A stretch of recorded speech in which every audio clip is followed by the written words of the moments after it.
حکم خدا پورا کر رہا ہے وہ بھی حکم خدا پورا کر رہا ہے.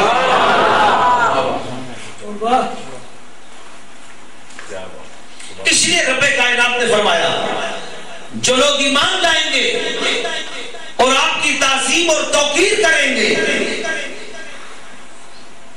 اور آپ کے دین کی نصرت اور مدد کریں گے اور وَاتَّبَعُوا النُّورَ الَّذِي أُنزِلَ مَعَهُ اور اس نور کی اتباع کریں گے یعنی قرآن کی جو آپ کے ساتھ اتارا گیا ہے. پہلی دو لفظوں میں رب نے حضور تاجدار کائنات کے ساتھ جو قلبی حبی عشقی دلی محبت کا جذبات کا جو تعلق ہے اس کو بیان کیا اور دوسرے دو میں جو تعلیماتی اور ظاہری تعلق ہے عبادت کا اس کو بیان کیا. ایمانی تعلق کو تعلیماتی تعلق پر رب نے فوقیت دی اور اس کو پہلے بیان کیا. آپ اگر اس کی ایک اور بات سننا چاہیں تعظیم اور توقیر پر میں آپ کو خوبصورت مجھے واقعہ یاد. عبداللہ بن ابی منافقوں کا سردار لیکن اس کا بیٹا حضور تاجدار کائنات کا عاشق اس کا نام بھی ہے عبداللہ. جب منافقوں نے کسی غزوہ سے واپسی پہ یہ کہا رب نے ان کے اس قول کو نقل کیا فرمایا یقولون لئن رجعنا الى المدینہ لیخرجن العز منها الاذل قیامت قریب جب مدینے میں داخل ہوں گے تو ہم عزت والے نعوذ باللہ وہاں سے ذلیلوں کو نکال دیں. جب انہوں نے یہ جملہ کہا اور اس سے مراد حضور پاک صلی اللہ علیہ وسلم اور آپ کے صحابہ کو لیا تو عبداللہ بن ابی منافقوں کے سردار کا بیٹا حضرت عبداللہ جو عاشق رسول ہے مدینہ منورہ کے گرد ایک دیوار ہوتی تھی چار دیواری اس کے بعد مین گیٹ پہ کھڑا ہو گیا. بندہ جو بھی آ رہا ہے چیک کر رہا ہے جو بھی آ رہا ہے چیک کر رہا ہے. جب عبداللہ بن ابی اور اس کے ساتھی وہ گروپ آیا تو حضرت عبداللہ نے کہا رک جائیں. انہوں نے کہا کیا بات ہے؟ انہوں نے کہا ہم لوگوں نے یہ کہا ہے کہ ہم عزت والے جب مدینہ میں داخل ہوں گے تو نعوذ باللہ وہاں سے ذلیلوں کو نکال دیں گے. تم لوگ اپنی زبان سے کہو کہ ہم ذلیل ہیں اور میرے مصطفیٰ عزت والے ہیں. اپنے منہ سے یہ کہو تو پھر داخل ہونے دوں گا ورنہ داخل ہونے نہیں دوں گا. باپ بیٹے کا مکالمہ ہو رہا ہے. جب حضرت عبداللہ حضور کے عاشق نے یہ کہا کہ یہ جو اپنے منہ سے آپ لوگ کہیں انہوں نے اس کے باپ نے کہا اگر میں نہ کہوں تو پھر تو جب اس نے یہ جملہ کہا تو حضرت عبداللہ نے تلوار سونپ دی اور فرمایا پھر قدم اٹھاؤ اور میرے عشق کا امتحان کرو کہ میں تمہارے سر کو تن سے جدا کروں.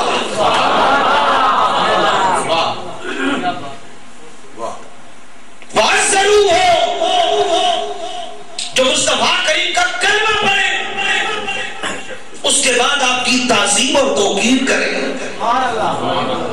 حضور کا ذکر کرنا بھی حضور کی تعظیم اور توقیر ہے. حضور پر سلام پڑھنا بھی حضور کی تعظیم اور توقیر ہے. حضور کے ذکر کی محفل سجانا بھی حضور کی تعظیم اور توقیر ہے. حضور کی شان میں جلوس نکالنا بھی حضور کی تعظیم اور توقیر ہے. یہ جتنا آپ لوگوں نے انتظام اور احترام کیے پچھلے سال کا کیا ہوا بولو نا مجھے بھی پتا ہے نا مجھے بھی پتا ہے. میں اسی آپ سے پوچھ رہا ہوں گواہ بنانے کے لیے یہ آپ نے کیوں کیے؟ ایک عجیب سے عجیب دماغ کا شخص بھی ہو اس سے بھی پوچھے کہ یہ سارا جو ہم نے کیا ہے یہ خوشی کی علامت ہے یا غم کی علامت ہے؟ کامن سینس جس ہو گئے کتاباں دسو جی کتاباں تو بہت ساری ہیں نا. اے دسو جی کتنے لکھے جی اے دسو جی کتنے لکھے جی اے دسو جی کتنے لکھے اور میں کہ سارا اسی دساں تو ڈبر ہی ایسے ہی ہو. اے دسو جی سمجھے ذرا بات کو. یہ جو جھالریں یہ جو کمکمیں یہ جو روشنیاں یہ جو اہتمام یہ جو انتظام ہے یہ کیا ہے؟ یہ مصطفیٰ کریم کی محفل کو سجایا ہے کہ جیسے سونے کا نام سونا ہے اس کی محفل بھی سونی ہوگی. اس لیے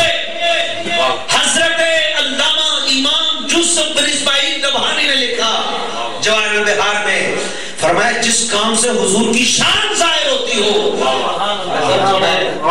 یہ فتویٰ نوٹ کریں علامہ نبھانی کا. جس کام سے حضور کی شان ظاہر ہوتی ہو اس پر کوئی دلیل طلب کرے، یہ بارگاہ رسالت کی بے ادبی ہوتی ہے. اس پر دلیل کی کیا ضرورت ہے؟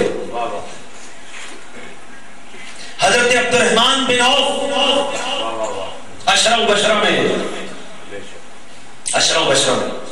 امام حلبی کہتے ہیں کہ حضرت عبد الرحمن بن عوف کی والدہ ماجدہ فرماتی ہے کہ جس وقت تاجدار کائنات کی ولادت ہوئی،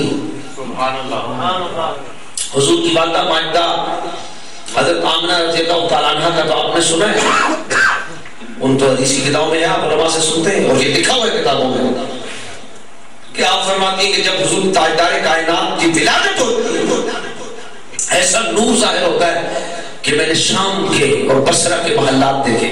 سنے حضور کی والدہ ماجدہ کا؟ سنے کہ نہیں سنا؟ اب میں حضرت عبد الرحمن بن عوف کی والدہ کا سنا. وہ فرماتی ہے کہ میں اس وقت حضرت آمنہ رضی اللہ تعالیٰ عنہ کے پاس تھی اور حضور سب سے پہلے میرے ہاتھوں پہ جلوہ کرتے، میرے ہاتھوں میں تشریف لائے. جب میرے ہاتھوں میں تشریف لائے تو حضرت آمنہ نے جو دیکھا رضی اللہ تعالیٰ عنہ، انہوں نے تو دیکھا ہی دیکھا. عبد الرحمن بن عوف کی امی کہتی ہے کہ میں نے اس وقت دیکھا کہ ایک چمک ہوئی، میں نے بھی شام کے بعض محلات کو دیکھا.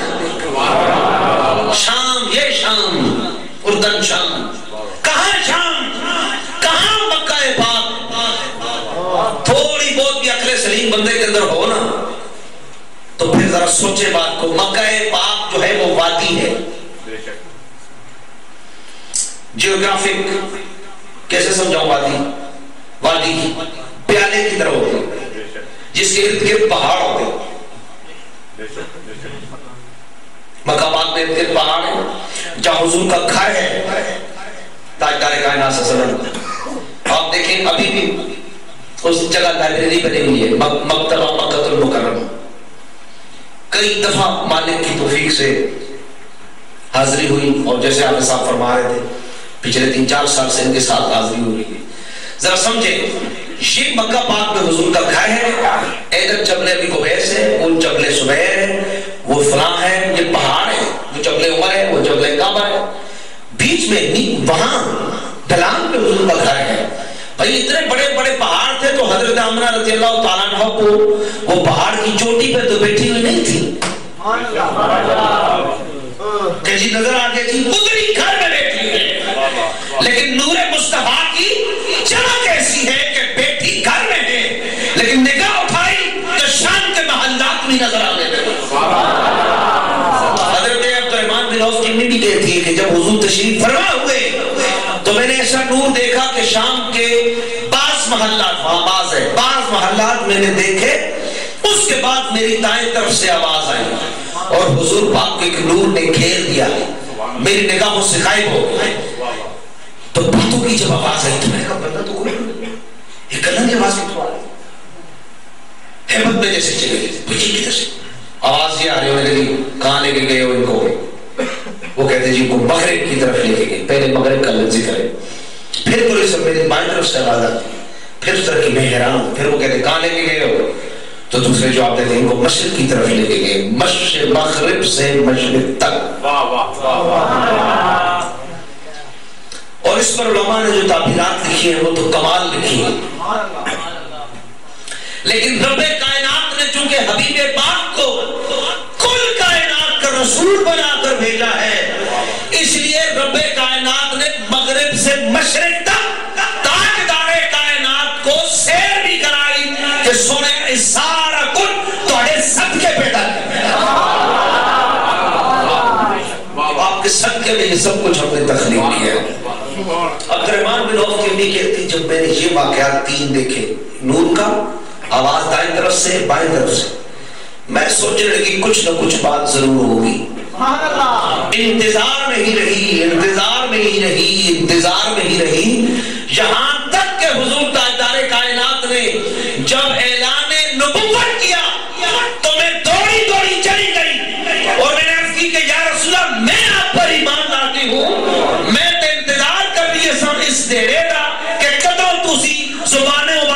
کچھ کہو تو میں تصدیق کروں. میں تو اس دن سے انتظار میں ہوں, میں تو 40 برس تک انتظار میں ہی ہوں. فرماتی ہے میں پہلے ایمان لانے والوں میں شامل ہوگی. حضرت آمنہ رضی اللہ عنہا نے جو دیکھا, ان کی باتیں نے دیکھا حضرت فرمان میں ہوگی. اور حضرت علیمہ سعدیہ فرماتی ہے جب حضور تاجدار کائنات صلی اللہ علیہ وسلم میں آپ کے گھر گئی, ایک جملہ ہے لیکن داخل میں پیش کروں گا. جب گھر گئی, حضور کے گھر میں داخل ہوئی, آپ کے دادا جان دروازے پہ پہلے ان سے ایک سلیک ہوئی, پوچھنے لگے کیا نام ہے؟ میں نے کہا حلیمہ. کہنے لگے بنائی کس جگہ کی ہو, کہاں سے آئی آپ؟ میں نے کہا جی بنو سعد. تو آپ خوش ہوئے اور فرمائے بہت خوب بہت خوب, رب نے علم اور سعادت کو جمع کر دیا ہے. جب حضور کے پاس گئی, حضور آرام فرما رہے, میں نے آپ کے سینے پہ ہاتھ رکھا, آپ نے آنکھیں کھولی اور مسکرائے. میں نے سینے سے لگایا, جب میں نے حضور کو اٹھایا تو میں نے دیکھا فخرج من عینیہ نور حتی دخل خلال السماء. حضور کی دونوں آنکھوں کے درمیان سے ایسا نور نکلا جس نے فضائے آسمانی کو منور کر دیا.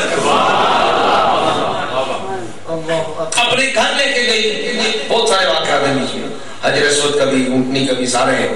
گھر لے کے گئی, قاضی سلام اللہ پانی پتی مجددی لکھتے ہیں کہ جب گھر لے کر گئی تو گھر میں جس جگہ اندھیرا ہوتا ہم وہاں چراغ لے کے نہ جاتے, محمد مصطفیٰ کو لے کے جاتے, حضور کو لے کے جاتے. جس جگہ او کونے میں جانے نہیں تھے, کچھ چیز نہیں, لائٹیں تو نہیں, اندھیرا ہے, چراغ لے کے جائیں, لالٹین لے کے جائیں, دیے لے کے جائیں. فرمایا نہیں, مصطفیٰ کریم کو لے کے جاؤ کہ ان کے چہرے کے نور سے جس جگہ لے کے جاتے وہ روشن ہو جاتے. یہ حضور کا میلاد ہے, یہ حضور کی شانیں ہیں جو علماء نے حضور پاک علیہ السلام کی ولادت کے سلسلے میں کتابوں کی کتابیں بھری ہوئی, اور یہ ساری باتیں فقط اس لیے بیان کی جاتی ہیں کہ قوم کا, بچوں کا, جوانوں کا اس تاجدار کائنات کی ذات کے ساتھ تعلق مضبوط سے مضبوط تر ہو کہ شکر ہے خدایا کہ تو نے اس شان والے پیغمبر کی امت میں ہمیں پیدا کیا ہے جن کو تو نے یہ شان عطا فرمائی, یہ شان عطا فرمائی. اللہ تکبیر, اللہ رسالت, حیدری, علماء اہل سنت. حضرت حنظلہ غسیل الملائکہ ہیں, آپ کا نام انہوں نے بڑا, آپ کا اسم گرامی حضرت حنظلہ کا آپ لوگوں نے بہت سنا ہوگا. ان کو فرشتوں نے غسل دیا ہے نا, جوان تھے, شادی ہوئی, عشق رسالت مآب کی شمع دیکھیں, شادی ہوئی, ایک رات گھر میں گزاری, صبح کو آواز ہوئی, ارلی ان دی مارننگ, صبح سویرے کہ آ جاؤ حضور نے بلایا ہے. حضرت حنظلہ نے, میں مستور لفظوں میں بات کروں گا, غور کریں, حضرت حنظلہ نے غسل بھی نہیں کی, چھلانگ لگا. بیوی نے پکڑ لیا, جناب کدھر؟ کہنے لگے کہ حضور تاجدار کائنات نے بلایا ہے. کہنے لگی جناب میں آپ کی خاطر ماں باپ کو, رشتہ داروں کو چھوڑ کے آئی ہوں, مجھے کس کے سپرد کر کے جا رہے ہیں؟ حضرت حنظلہ نے اس کے ہاتھ سے دامن کھینچ دیا, کہنے لگے کہ اب مجھے روک کوئی نہیں سکتا کہ اب میرے ایمان میں مجھے آواز دی, میرے آقا نے مجھے بلایا. چلے گئے گھوڑے پہ, دوڑ کے شامل ہو گئے, اور جنگ ہوئی. خدا کی شان کو ایک رات گھر گزارے, جنگ ہوئی, اور جنگ